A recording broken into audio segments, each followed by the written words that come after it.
live from KTUL, you're watching Good Morning Oklahoma at 5. Breaking news in Sapulpa. Investigators on scene to find answers in a double homicide at a convenience store. The new leads authorities are uncovering right now. And loved ones reunited after a robbery turns deadly in San Antonio. The latest from shoppers who witnessed the shooting and how long they were trapped. But first, good Monday morning, Oklahoma. I'm Erin, Christy. And I'm Keith Taylor. Thanks for joining us. January 23rd, 2017. We're going to check in right now with Molly, who's got a look at the weather and a cold start. Yeah, actually. Erin mentioned earlier she had a little bit of frost on her windshield. Certainly is a little bit chilly out there this morning. 31 degrees in Tulsa at the moment. That wind fairly light out of the west, slowly starting to turn out of the south, but it's strong enough to make it feel like the 20s out there. So grab the heavy coat when you walk out the door. Won't need it this afternoon. A big time warm up in store. We'll talk about how warm here in just a few minutes. But first, traffic wise, looking at some early morning slowdowns on the Broken Arrow Expressway in the westbound lane. This is just around the area of 169 as well as north of I-44. All right, and back to that breaking news out of Sapulpa. Look at your screen. Detectives just sent us a new photo of a man they want to talk to. He is believed to have information about a double homicide there. Police believe he's driving this vehicle, also captured from the surveillance video. Looks like a black SUV. Sapulpa police say it is their first homicide of the year. Yeah, it happened at a gas station at South Main Street, East Burnham Avenue. That is in Sapulpa, and that's where Channel 8's Lauren Partain is this morning with new information developing while you were asleep. Lauren? Well, police have spent the entire night here trying to figure out what happened after two men were found dead in this gas station. Police say they got a call from a man last night who walked into the store, finding a man laying in a pool of blood by the front door. When police got there, they began to search the store, soon finding a second man dead behind the counter. They believe he was the store clerk. Police say both men were shot in the head. We do have a picture of the suspect vehicle and person they want to talk to at this time. Right now, OSBI is helping police in the investigation. Police are trying to figure out if this was a robbery. Well, we don't have very many homicides. We might average one a year. Some years we don't have any. So to start off the year with two, it's unusual for us. No one else was in the store whenever police got here last night. Right now, they are trying to work to solve this case. We'll tell you how in about 30 minutes. Live in Sapulpa, Lauren Partain, Tulsa's Channel 8. Right now, United Airlines working to get back on schedule this morning after a computer issue grounded all their domestic flights last night. The outage lasted about an hour but forced thousands of delays across the country. The airline tweeting out that the problem was due to an IT issue. They later tweeted the ground stop was lifted. Only one United flight delayed in Tulsa this morning. If you're heading on flight 238 to Houston, that flight originally scheduled for a 7:37 departure is now at 8:25, but all the other flights are just fine.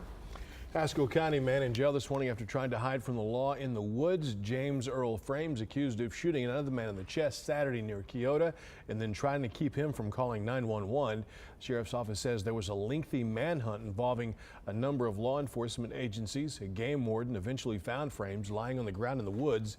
Deputies found a gun nearby, the victim in stable condition. Police are not saying what started that shooting. Well, we could learn the name today of an elderly man killed in a crash near 71st and Mingo. It happened during all the rain yesterday. Police say the man was crossing the street in dark clothing when a car hit him. He's a Native American man in his 80s who died before paramedics could take him to the hospital. Police did not arrest the driver. When you're trying to cross 71st Street, it's best to try to use a marked crosswalk. I mean, that's what they're there for. It was initially deemed a hit and run, but after seeing coverage, a man returned to the scene and talked to the officers. He was questioned and released. The victim's name is being withheld until family can be notified. Developing right now in San Antonio, two people in custody in connection with the shooting at a mall. Detectives say a robbery gone bad started it all. This morning, witnesses and families are wondering why. San Antonio police say the person who died tried to stop the robbery at a jewelry store. The second Samaritan, who was carrying a concealed weapon, shot and wounded the other suspect. Police say that it's yet another senseless act. Absolutely senseless. This is the second time that a Good Samaritan was killed trying to intervene in a crime to help the victim. it's absolutely senseless. Coming up in our next half hour, an inside look at the manhunt from shoppers who were trapped inside that mall. President Trump begins his first full week on the job today by signing a new round of executive orders. Yeah, on the Hill today, the Senate is set to vote on 2 of the president's cabinet picks, including Secretary of State nominee Rex Tillerson. Stephanie Ramos has more now from Washington. President Trump kicks off his first week on the job at the White House today. We have set up meetings with the Prime Minister of the United Kingdom. Trump is set to speak with foreign leaders, including Israeli Prime Minister Netanyahu. But it was a rocky first weekend. On Saturday, speaking at the CIA on day 1 of his presidency, in front of the memorial wall of fallen heroes, Trump battling it out with the media, accusing the press of inventing his feud with the intelligence community. I just want to let you know, the reason you're #1 stop, it is exactly the opposite. And then hours later, in his first appearance at the podium, White House Press Secretary Sean Spicer railed on the media's coverage of Trump's inaugural address crowds. This was the largest audience to ever witness an inauguration, period. But the pictures don't lie. This is the crowd as Obama gave his first inaugural, compared to the crowd on Friday as Trump delivered his remarks. Both photos taken from the Washington Monument. Trump advisor Kellyanne Conway stood by Spicer's account. You're saying it's a falsehood, and they're giving Sean Spicer, our press secretary, gave alternative facts to that. Look, alternative facts are not facts. They're falsehoods. And across the nation, millions marching in opposition to President Trump and in solidarity for women's rights. It's a once-in-a-lifetime opportunity to be able to speak up and be part of such a massive national movement. Trump's team is getting to work, but many of his cabinet posts are still empty. But today, the Senate is expected to confirm 2 of his nominees, Congressman Mike Pompeo for CIA Director and Rex Tillerson for Secretary of State. Stephanie Ramos, ABC News, Washington. And in our next half hour, a look at who already has made Trump's official cabinet and new plans for foreign relations. Deadly weather weekend in the south, storms including tornadoes tearing through multiple states. And take a look there. Storm chasers captured a footage of what appears to be a very large funnel cloud in Georgia. At least 18 people dead this morning, 14 of those in Georgia, where fast-moving storms tore across the state. Right now, search teams still looking for survivors and victims. A separate tornado hit Mississippi on Saturday. Unusual this time of year to see a tornado that is that large. It hasn't had its official rating yet because the National Weather Service will go out and rate the damage today. But I would guess by some of the damage I saw, it's going to be a very high-end tornado. And that's unusual not only in that part of the country, but for this time of year. So it just shows you how dynamic of a system that moved through.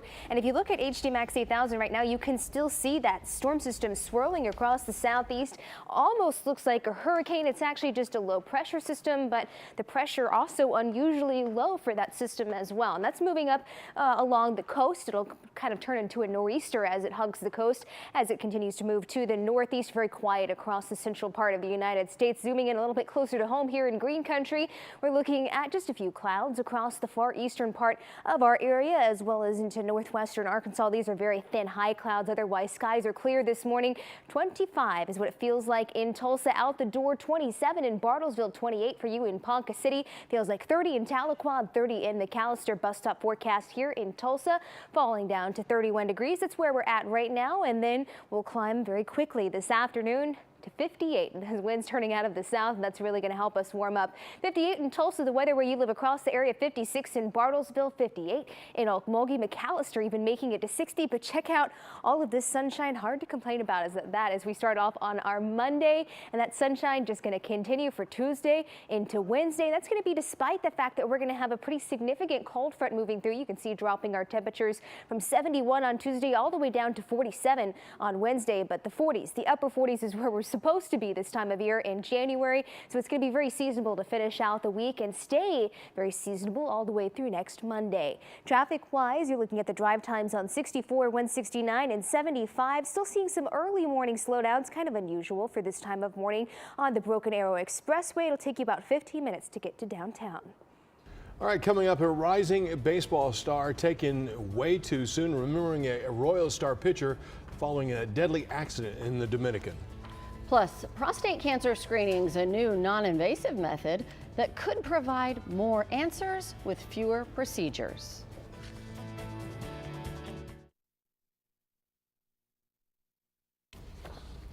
Welcome back, everybody. 512 baseball fans. Mourning the death of Kansas City Royals pitcher Yordano Ventura.